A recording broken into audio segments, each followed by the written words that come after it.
চলো আজকে এই ওয়ো কাকিমাকে নিয়ে কিছু বলা যাক। তোমরা আগে ভিডিওটা দেখো। এক্সকিউজ মি, আপনারা তো ওয়োতে যেতে পারেন স্যার। আপনাদের ভিডিওতে নিচ্ছি না, এটা তো একটা কলকাতার ঐতিহ্য। আমি তখন থেকে ওয়াচ করছি, ওখান থেকে আমি ওয়াচ করছি। আপনারা এখানে কি অসুবিধা মনে করছেন? এটা তো আমাদের কলকাতার ঐতিহ্য স্যার। তুমি আমার ছোট ভাইয়ের মতন বাবা, তোমরা তো ওয়োতে যেতে পারো। কি আরে বলুন। তোমরা তো ওয়োতে যেতে পারো। এটা শুনে ভালো লাগলো যে ওটা তোমার ভাইয়ের মতো তাকে বোঝাতে আসছো, কিন্তু ভাইকে কেউ কোনো দিদি ওয়োতে যেতে বলে?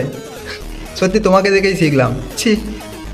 তবে দিদিভাইকে বলছি বলে যে ভেবো না এদেরকে আমি সমর্থন করছি। সত্যি এই নোংরামোগুলো বন্ধ করা উচিত। আর পার্কে তো ফ্যামিলি নিয়ে যাওয়ার জন্য নেই, কী বলবো আর। সত্যি এগুলো বন্ধ করা উচিত। কিন্তু দিদি, তোমার চিন্তাভাবনাটা সত্যি অনেক ভালো, কিন্তু তোমার যেই কথা বলা বা যে বক্তব্যটা রাখছো সেটা সত্যি একদমই পছন্দ হয়নি।